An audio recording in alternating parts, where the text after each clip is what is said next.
Welcome back to On the Right Track. We've had a little bit of time off here in the studio, but we're back here. We're back kicking. I've got my mate Sarah on today. G'day, Sarah. Hello, how's it going? Yeah, it's going pretty good this morning. It was pretty hard to roll out of bed after week 8 sleep-ins. Oh yeah, I feel that. Yeah.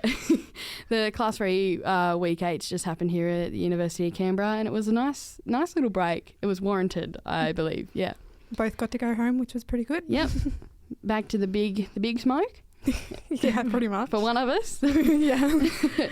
Easy as. So today on The Right Track, we're talking about horses just in general, which I know nothing about, and I think it's funny that I come from the country and know nothing about horses. I'm from the city. Yep. And ride horses. Although Yeah. it kind of makes sense to an extent. But Just got big money, big land up that way. So horses. I know there's different types. I know there's one where you dress them up, which I think is pretty funny. yeah, I think the one you're talking about is hacking. Hacking. Hacking, yeah. It's an interesting part of the sport. It can be very difficult. It's not my cup of tea, but there's a competition within hacking. So like hacking, you do multiple rounds, and basically there's like best dressed, best rider, best, like all these different kind of categories, and one of the categories is literally a dress up category, and so you'll get dressed you and your horse up, and normally it's like a matching kind of thing, and people go all out. Like I've seen people with like the dinosaur like things on, or like dress their horse up as a dinosaur and they're like riding the dinosaur, or just super fancy Crazy gear, just crazy. Yeah, like so, full on, and there's a lot of money in it as well. Like they go full on. Yeah, so the rider dresses up as well. Yeah. Right. Okay, because I thought it was like making the horse pretty and like putting a bow on it maybe. Oh, that's like one part of it. So that's like your best dressed. Oh. So, or like best turnout kind of thing. But then there's categories for the horse rider's ability. There's categories for like basically best horse, best seat, best and when I say seat, I mean how the rider sits in the saddle. Oh, okay. Because there's different ways you can do that, different positions. So if you have a good position in the saddle, then You you're make going to money? win that. Yeah, well, you can at top levels, but 99% of horse riding, you're not making money, you're losing it. Yeah.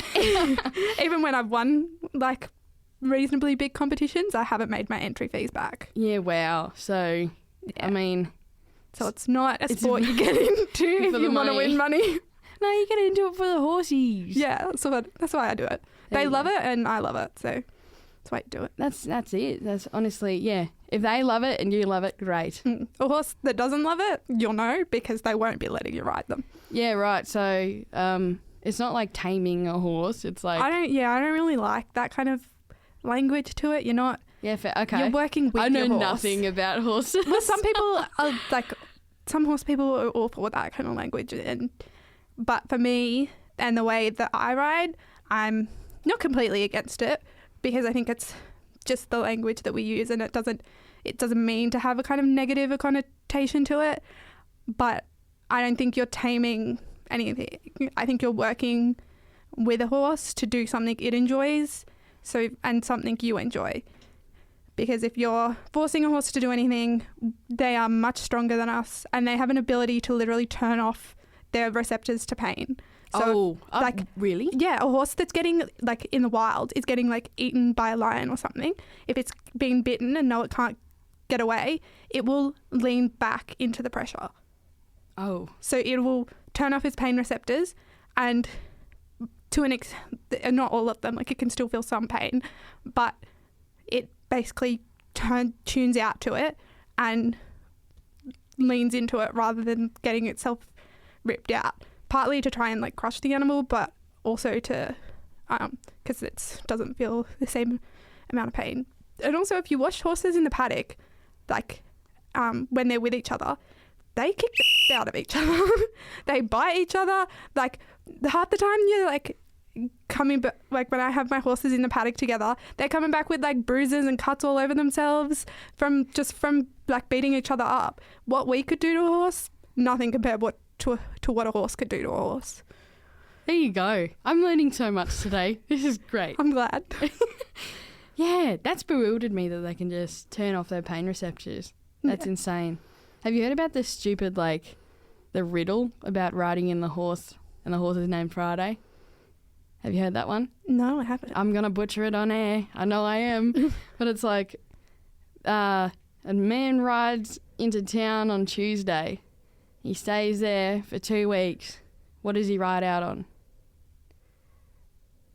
Well, I'm going to guess it's Friday. Well, Because it's horses. I know, now that you said it, I know the one, and I think you did butcher it. I did.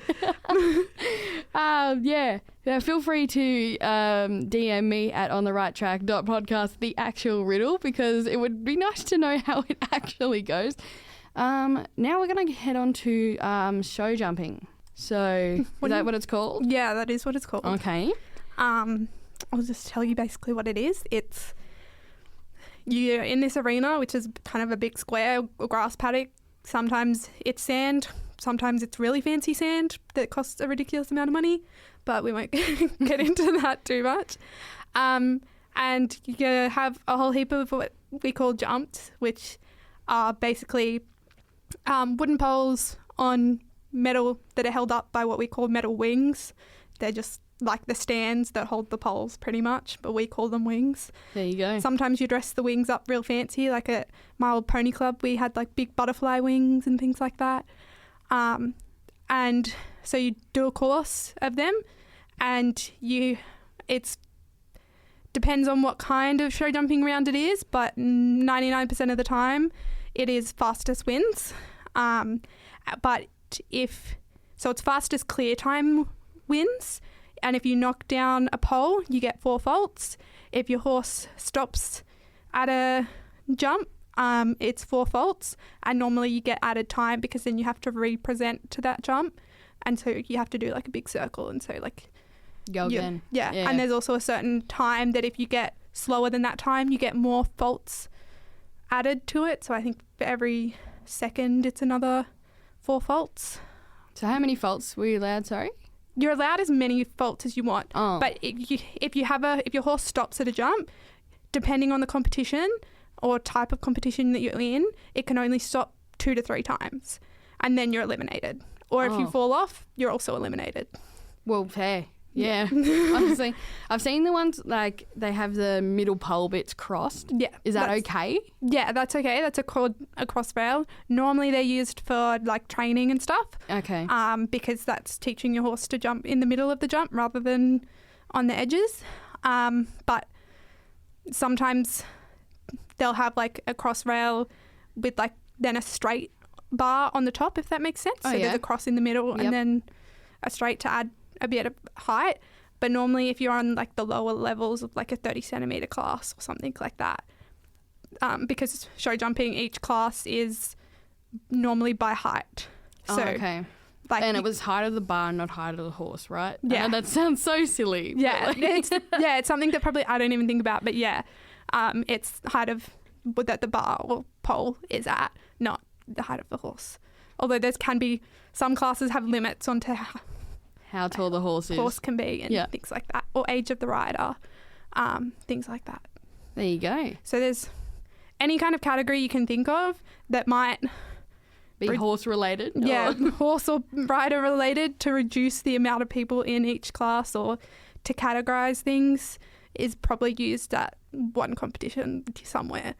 Yeah, there you go. Separate things. Reckon they have a rookie comp? Reckon I don't think I'd be able to get on a horse and have a crack at that. It'd buck me straight off. Depends on the horse. That's fair. Some are pretty docile. It's pretty hard to get. Like my, not last horse, but the one before that, you could, like I would jump him 1.20 meters, which is 40 centimeters off the, like World Cup kind of height or top level height. And I put heaps of my friends that had never ridden before on him because he was like so chill. I actually think he has narcolepsy, which is a sleep disorder. There you go. Which is kind of hilarious because I do have that sleep disorder. But that's a slay. We love narcolepsy homies. It's awesome. Yes. Any other questions about it? Oh, well, I was going to ask about your current horse. My current horse, his name is Grand Finalist. That's his show name, because most horses have two names, a show name and then like your paddock name or pet name. Yeah. So his show name is Grand Finalist, and I call him Finny for short. Aww. Because it's Finnish in French, and that's like you're Finnish kind of thing. That's winning. lovely. I don't know. That was my connection in my brain. It works for me. And he is also a really chill guy. He's an ex-racehorse. Used to be raced by Gay Waterhouse, which is one of the top trainers and stuff, and Adrian Bott, which is another one. They were teamed up for work together over him. If you know who they are, you know who they are. I've definitely heard of the first name, but the closest I've ever been to like looking at trainers and owners and all the rest of that was at Duck Creek races, and I was a few in out at Ningen when the choir boys played. I was a fair few in when I was chucking a tenner on a horse. So. Fair enough. Yep, I was. Yeah, I picked 4 out of 6 winners that day though. So that's pretty good. It was not a bad. I know nothing about horses, as I've said, and that was an all right day for me. Yeah, nice. Horse racing. Now, it's divided the horse community. I know that much. Yeah, definitely. Which side of the fence are you sitting on? The middle of it. The middle, okay. All right. The middle of it. Do you want to expand? Yes. So I've worked with Racing New South Wales. I've seen, for the most part, both sides kind of thing. And what I do know is horses love to race. They love running, and they won't do it all day long, but like when you're watching them in the paddock and stuff, they'll literally be running around chasing each other, running out in front, running behind. They want to win. They're kind of competitive like most people are. They love it. Like all horses do, from little to big. Little Shetlands, like there's Shetland racing and everything. Shetland racing. Yes. Shetland racing. It's so funny because you get the little kids on them and they're like bouncing like crazy as these little Shetlands try and gallop across the... Anyway, I'm a bit off track. For anyone who hasn't seen a Shetland pony before, can you describe it? A Shetland pony is like... it's like the tiniest version of a horse you can almost imagine. And it's like they can be up to basically your knee height. It's like Labrador size. Yeah. Kind of, basically. Yeah. But they're also kind of normally really fat. So they have like these little thin legs, but then they have like this horse body and head that's huge. And so when they actually run, they basically just bounce. They don't look as majestic as a horse galloping across. They just look, like they're vibrating across the paddock. I feel like if I was a horse, I'd be a Shetland pony. Like that's the vibe I'm going for. Honestly, like I don't know the different types of horses. I know there was big Carlton draft horses, the big ones. I don't know what they were called. Clydesdales, that's the ones. But I'd be a Shetland pony. If you were a horse, what one do you reckon you'd be? Oh, that's a difficult one. Probably a Welsh pony, only because a lot of them, they're kind of quiet. They're normally pretty good, chill, but they also can have a lot of attitude to them. Yeah, right. And they're well looked after, I'm guessing. Yeah, they are. Yeah, okay. They're a big like hacky pony kind of. Oh yeah, so all the dressing up and the you just saddle sitting and the computer hacking. Every time you've said hacking today, that's all I've thought of, to be completely honest with you. Fair. There you go. So we were talking about racing, yes, but that happens all the time on this podcast, to be completely honest. So you've seen both sides. Yes. I know I've heard some things that happen that are pretty dodgy. There is a lot, and most of that pretty much is true. So I think horses love to race. The part of Racing New South Wales that I worked in was their retraining program. It was called Team Thoroughbred. I think they might have changed their name since. But I was in a retraining program, so we would get some of the fresh off the track horses, or sometimes we would rescue them, because you can't put down a horse straight from the track anymore.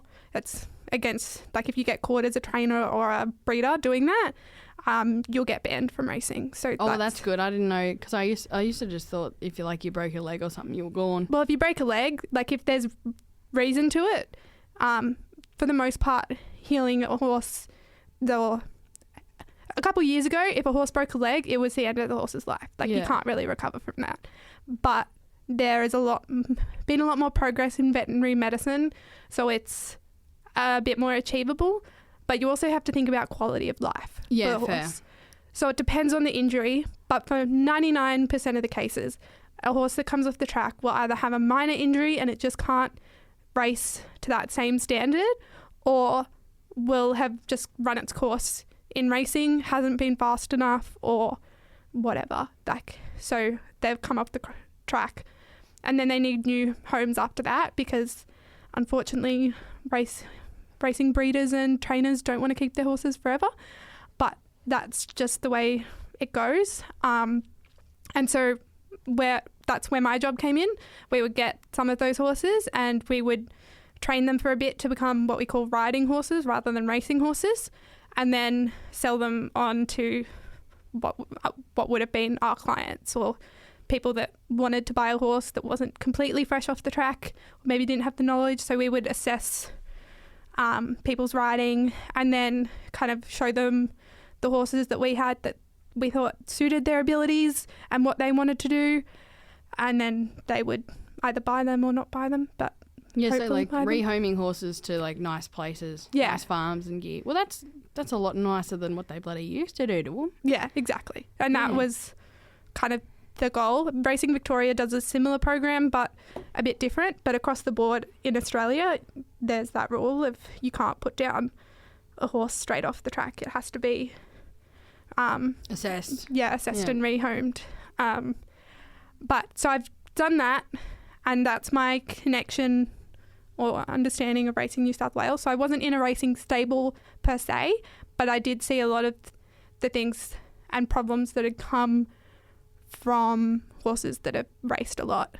And I think, again, horses love to run, they love to race, but I do think that the people ruin it. That's how things go usually, though. We're pretty good at that. Especially when money comes into it. Oh, God, yeah. I know so much money's put into days like that. And honestly, I don't mind going out to the races, like, with my mates and that, and especially if it's a charity kind of event. But I suppose I'm not really thinking about the main people of the day, which is horses, which is silly. Yeah. Really? It is. Like, I still enjoy going to the races. You'll occasionally see me there. I love getting dressed up. Don't mind a few little cocktails or little champagnes. Yeah. So I'm all for that. And I guess if you're asking, if it's a yes or no question and there's no in between, I am for racing. But I think that there's a lot they can do to improve. Like yearling, they're breaking in horses. When I say, I don't like the word breaking in, but that's the word that they use. Yep. Which is starting the horse off, teaching it, or working with it to learn what we want from them and how to race and things like that. They're starting to do that in racing earlier and earlier when the horse isn't even fully grown yet. So you're putting so much more pressure on their ligaments, tendons, bones, and they're not growing the way they should be. Yeah. So you've got a lot of horses coming off the track with arthritis, with tendon problems, growth problems, things like that, because like you've got your Magic Millions, you've got all these big races that are for like young horses.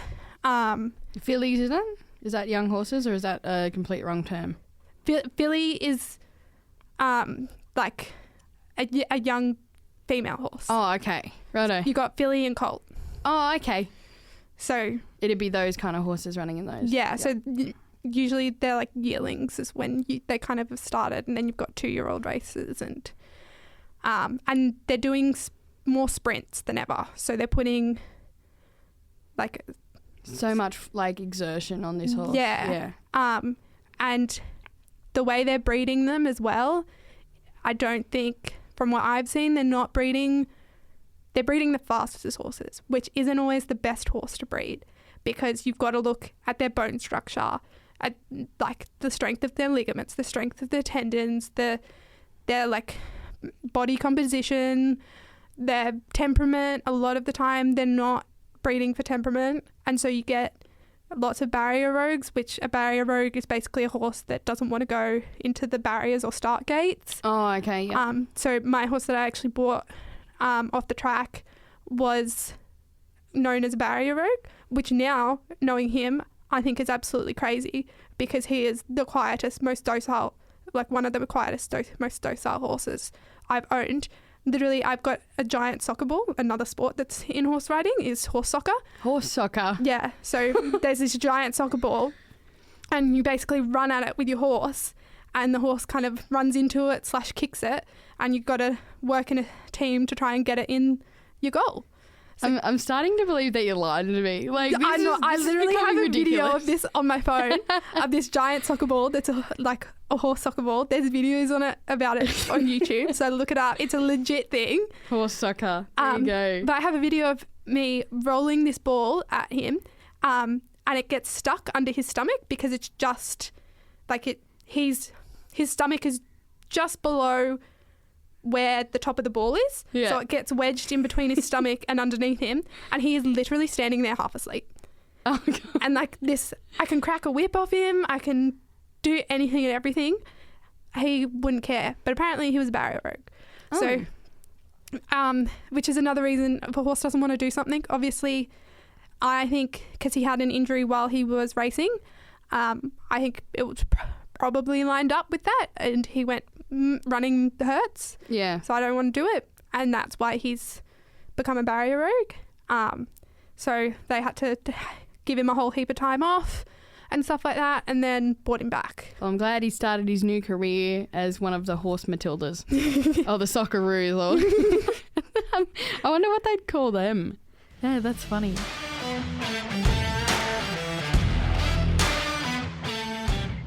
So we were just talking about...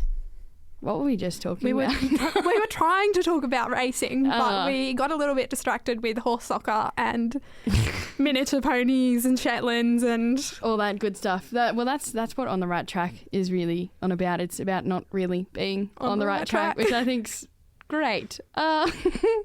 So, is there any have you won anything big out of a competition? Like, what do you reckon is like the proudest thing you've done with horse racing? Or horses in general, actually. Or horses in general, or with horse riding, my proudest moment was probably when I won a state level competition class, and I won, I think it was like $200 or something, which again, not enough to get my entry fees back, not even close. But that was pretty big for me. There was also another competition I won that was a bit smaller, but it was the first ever rug that I won. It was a what we'd call a zone competition, which is kind of similar to back when you were in school and you used to do like cross country running. Like you'd go hang out with other schools in the area and all the rest of that. So I was doing that with pony clubs, so we'd hang out with other pony clubs in the area. And compete against them. And I won that, and I got a big rug, which is the blanket that you put on a horse, and it had like big sparkly like letters and stuff like champion on it and all that. And so I was very content with myself. I was cheering. That's probably my biggest or proudest moments with horse riding. Is that a thing that you win often, like these rug things? Reasonably often. And I also got a garland, which is like the sashes, or yeah, they're kind of like, it's like a flower garland, so it's but it was a fake one, but it was like real fancy. It goes around the horse's chest like a I've seen those. And they're real horse expensive. necklaces. Yeah. So that was pretty cool. But things like that are pretty common. So most competitions you'll just get a ribbon. Occasionally you'll get like a gift voucher or a little bit of money. Which is, depending on what place you come, can be like from $5 to like, there are classes where you can win like $1,000 or something. Yeah, right, there you go. But those are few and far between, and you really have to be at the top level, which unfortunately I haven't gotten to yet. No matter how hard I've tried, my narcolepsy kind of stopped me from getting to the level that I would like to get to, but hopefully that'll change eventually. But uni comes first at the moment. Yeah, that's fair. Odd question, but with your narcolepsy, have the horses helped with the, not rehabilitation, but like with the aiding of this, I suppose, would you say? Yes and no. I would say yes, because with horse riding, it's kind of like a fake it till you make it. Horses pick up on body language and they pick up on your emotions. They're very sensitive to it, because that's how they communicate with each other. It's through body language, and no matter how much you think you're hiding your emotion, if you're feeling that emotion, you're showing that emotion to some extent, and the horse can read that. And so I very much learnt, fake it till you make it, be confident, like hold that fear in and use it to be a positive thing rather than letting it kind of overcome you. Because if you're nervous, your horse is nervous. They're very much a pack animal. They read your emotions. They read your body language. So that's how it's helped me, because with narcolepsy, and I have type 1, which means I have cataplexy. Cataplexy, for those that don't know, is a sudden loss of muscle tone due to the onset of extreme emotions, which is basically if I experience an emotion that's intense, like laughter, frustration. Maggie's laughing. I'm only laughing. I've got a story. Got a story. Sorry, I'm being serious. I'm listening, yes. Yeah, just let me explain what it is first, and then you can But so any intense emotions, a lot of the time it's frustration or laughter that it happens with me. So then my muscles go limp. This can be like a part episode, so sometimes it can be my jaw droops, my knee buckles a little bit, or if it's super intense emotion, my whole body will go and it looks like I've passed out. Yeah, so the story behind that one is Sarah and I quite often go to comedy shows together. And Luke Kidgel, he's quite a funny bloke. He's a very funny bloke. He's a very funny bloke. Sarah laughed so hard that she had a little bit of an episode, so I had to hold her up for the end of the show because she kind of lost it. And we were the only two left in the auditorium after everyone had left, and the show manager people are trying to get us out of Canberra, and I'm just trying to hold her up because she can't move. They were so confused as to what was going on. They were so concerned, but they were also so sus. I reckon they thought I was faking. I was sitting there like, oh yeah, this is pretty stock standard. Like, this is normal. Yep, this is fine, whatever. And they were like, oh my God. Oh my God. Oh my God. Yeah, literally. Yeah, it happens a lot. I really need to get a bracelet. But anyway, so that's back to the horses. Yeah, that's how it's helped me. Yep. But in that same way, it also kind of hindered it. Because I've had narcolepsy, I believe, my whole life. I wasn't diagnosed until I was 19, so I was diagnosed in 2019 because I'm a 2000s baby. Yeah. But I think it, made it harder to tell that I had it because I was so good at faking it till I made it, to like hold in those kind of emotions and not let them kind of get the better of me, that it made it harder to hit a diagnosis until after I got glandular fever and pneumonia after year 12, and then my narcolepsy just went wild. All that mess. Gee, yeah. It was interesting. I was having like 20 to 30 cataplexy episodes a day, full body. I was sleeping up to 20 hours a day. I was not a functioning human after that. And I was trying to do full-time uni as well. Yeah, did a semester, managed to pass, got a distinction in that year. Then I took some time off because I was struggling real hard. That's fair enough.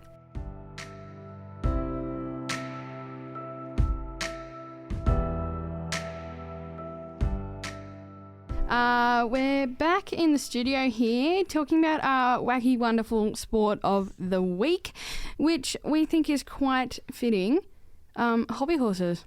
Yeah, I wouldn't necessarily say it's an equestrian event, although when doing some Googling, I'm maybe the only one that thinks that, because all the websites I've looked at, maybe biased websites, but they're all saying like there's literally a competition in Poland, because apparently that's where it's most popular, called, and I'm probably going to butcher the pronunciation of this, but Kavaliad. There you go. Which I'm assuming is a big competition in Poland.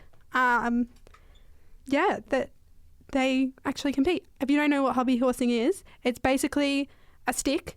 Think about a witch with a broomstick. There's no broom on the end. There's a horse head on the top of it instead. It's like usually plush or crocheted or something onto the end of the stick. Yeah, basically. It's like a teddy bear horse head on a stick. You've got a little fake bridle on it with reins, and then you kind of have the stick just between your legs like Quidditch. Yeah. And off you run.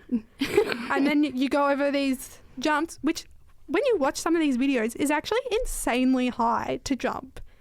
Like, I could not, I'm pushing doing that on my horse sometimes, let alone on my own feet. Yeah, wow. I feel like I've got bricks tied to my legs. I can't jump that high. It says here that the first group in Australia dedicated to the sport of hobby horsing is from southeast Queensland, and they're gearing up for a tournament in Finland for 2024. So they all look pretty professional. They got nice little hair on their plush horses. Yeah, apparently they're like completely customizable. I mean, I guess think Build-A-Bear. It's like Build-A-Bear on a stick. It's like Build-A-Bear. No, it is. It is. Did you have a hobby horse growing up, Sarah? I definitely did. I had multiple different types of basically toy horses. I had my favourite one, and my parents have videos of me on it. Not probably quite a hobby horse, but it was like a fake kind of horse plastic horse that you'd sit on, and it was almost like a trampoline kind of thing. So I'd sit on this toy horse. I wasn't even a year old at this stage. Keep in mind, I could barely walk. I'd sit on that, and it had like 4 springs that would connect to these like little poles, and I'd sit on it and it make it like fake buck and like bounce around on it. And so it was like a jolly jumper, but like a horse. Yeah. There you go. And I used to ride the living daylights out of that thing. Yep. Yeah, wow. Yeah, and then obviously I grew up a little bit and could start to walk and run. And so then I got probably one of my first hobby horses. And I didn't know you could compete in this stuff. I just did it when I wasn't riding my own horse. I would run around sometimes with my friends, and we would go over jumps and like do all that kind of stuff. I didn't know I could be competing in it. I could have been winning even more. Yeah, I reckon if I was real tall, I reckon hobby horsing would be okay. You'd have to be tall. You'd have to be lanky, to be honest. Oh, well, I've seen a couple of kids be a part of it, so unless there's like different... There's different categories according to this. Okay, yeah. This says in the 2022, the class is available at the Kidziaki Mini... the classes available were Kidziaki, which I'm guessing is kids, the Mini LL, LLL, and GP, which I'm assuming is the Grand Prix qualifiers. I thought it was grandparents, so I'm glad you thought Grand Prix. Grand Prix is normally a top level, so yeah. And then the power of jump, which I'm assuming the power of jump is 1 jump, and they keep putting it up to see who can jump the highest. Like high jump, but with a really cool stick. Yeah. And no crash mat on the other side. Does that technically make it pole jump? Almost. Yeah, imagine doing like pole vault, but with your hobby horse. Use the hobby horse as a pole vault. See if the stick straps or not. Oh, gee. Break its one leg. Gonna have to put the hobby horse down. Build-A-Bear a new one. Oh my God, Build-A-Bear. Yeah, surely there'd be some creepy looking ones out there. Surely. Like I know I was gifted ones as a kid by lovely family friends that were like crocheted, that were lovely, that were, I don't even know how you'd make one, but it's on the stick. It was vibing. But surely there's some goth hobby horses floating around. I can imagine. Because if you can do anything you want to it, like, and there's kids, and the kids are imaginative. Like, they'd say kids is I would assume is the main audience. Audience or participants to this kind of competition. Yes. Yeah, they're very imaginative. So and sometimes kind of stupid, to be honest. What would you call an emo like hobby horse?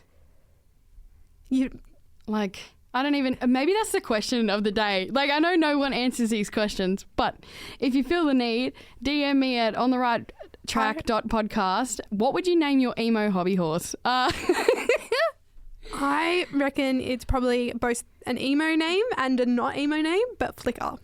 Flicker. Because Flicker's, from memory, an all black horse. Is she? I know Spirit's an all black horse. Or Spirit. Is it? Is Spirit all black horse? I don't even know. We can find out.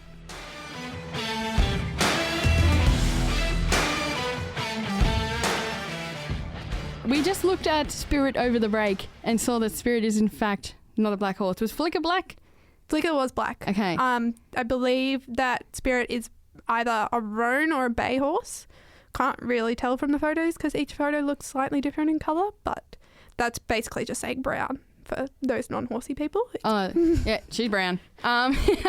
Anyway, I'd just like to thank everyone for joining us on the right track again today, talking about horses, a little bit of narcolepsy because sleigh, Yeah. and a bit of hobby horsing. I'd like to thank Sarah for joining me in the studio today. Anytime. Thank you. It's been fun.